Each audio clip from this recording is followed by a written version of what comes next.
Hello दोस्तों। भारत को आज़ाद कराने के लिए बहुत सारे क्रांतिकारियों ने अपना जीवन देश के लिए कुर्बान किया है। इन्हीं क्रांतिकारियों के बलिदान से हमारा देश आज़ाद हो पाया। हमारे देश में क्रांतिकारियों के नाम की सूची अगर देखी जाए तो अनगिनत क्रांतिकारियों के नाम हैं इनमें, और उनमें से एक नाम है राजगुरु जी का। राजगुरु जी ने अपना जीवन हमारे देश के लिए समर्पित कर दिया था। तो इस वीडियो में हम बात करेंगे राजगुरु जी की। ठीक है, कैसे वो एक महान क्रांतिकारी बने। राजगुरु जी का जन्म 24 अगस्त 1908 में महाराष्ट्र के पुणे के गांव खेड़ में हुआ। राजगुरु जी के पिताजी ने 2 शादियां की। पहली बीवी से इनके 6 बच्चे थे और दूसरी शादी पार्वती जी से की। इस विवाह से इन्हें 5 बच्चे हुए और राजगुरु जी इनकी 5th संतान थी। जब राजगुरु जी सिर्फ 6 वर्ष के थे तो इनके पिता हरि नारायण जी की डेथ हो गई थी और राजगुरु जी को इनकी माँ और इनके बड़े भाई के द्वारा पाला गया। राजगुरु जी ने अपने गांव के मराठी स्कूल में अपनी शिक्षा पूरी की और कुछ सालों बाद राजगुरु जी वाराणसी चले गए आगे की पढ़ाई करने के लिए। जब राजगुरु जी सिर्फ 15 वर्ष के ही थे तो इनको हिंदू धर्म के ग्रंथों का अच्छा खासा ज्ञान हो गया था। जिस समय राजगुरु जी वाराणसी में अपनी शिक्षा कर रहे थे तभी राजगुरु जी की मुलाकात हमारे देश के क्रांतिकारियों से हुई। ये क्रांतिकारी अंग्रेज़ों से आज़ादी के लिए लड़ाई लड़ रहे थे और इनसे मिलने के बाद राजगुरु जी देश को आज़ाद कराने के संघर्ष में लग गए।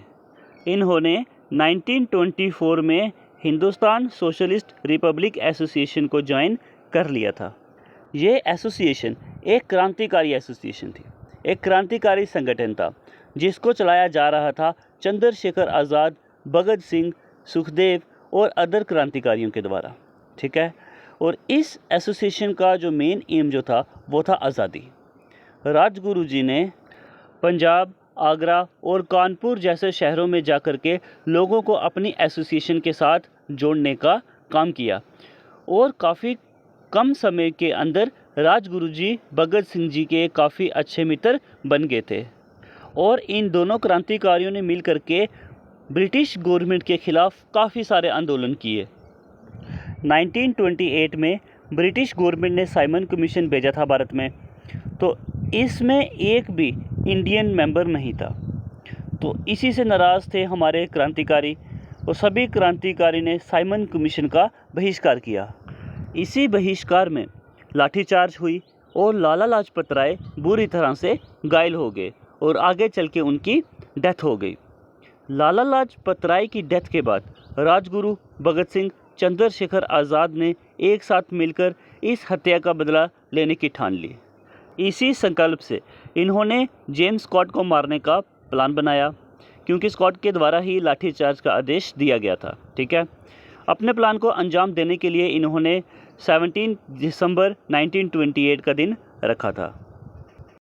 इस दिन राजगुरु जी एंड भगत सिंह जी लाहौर के जिला पुलिस मुख्यालय के बाहर स्कॉट का इंतज़ार कर रहे थे। इसी बीच जयपाल ने एक पुलिस ऑफिसर की ओर इशारा किया और बताया ये स्कॉट है। इशारा मिलते ही राजगुरु जी ने गोलियां चलाई और उस व्यक्ति को मार दिया। और वो व्यक्ति स्कॉट नहीं था, वो सॉन्डर्स था।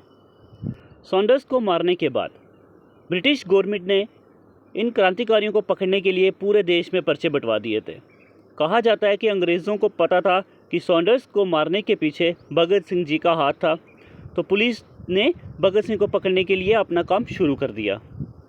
अंग्रेज़ों से बचने के लिए राजगुरु जी और भगत सिंह जी ने अपना वेश बदल लिया और ट्रेन में रवाना हो गए। ठीक है, और जैसे ही ट्रेन लखनऊ पहुंची राजगुरु जी यहां उतर गए। ठीक है, और बनारस के लिए निकल गए।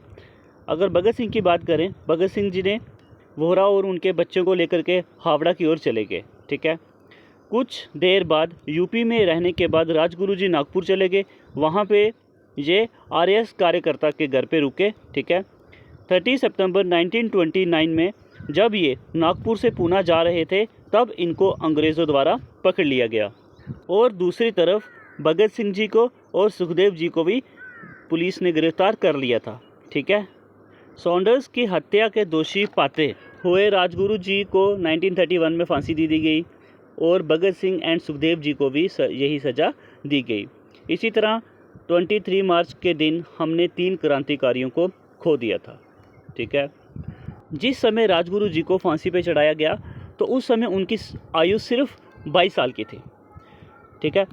और जब इनको सज़ा दी गई तो पूरे देश में इसका विरोध हुआ, पूरे देश में विरोध चला इसका, और ब्रिटिश गवर्नमेंट ने इस विरोध से डरकर इन तीनों का संस्कार छुपके से कर दिया था और तीनों वीरों की अस्थियों को सतलुज नदी में बहा दिया था।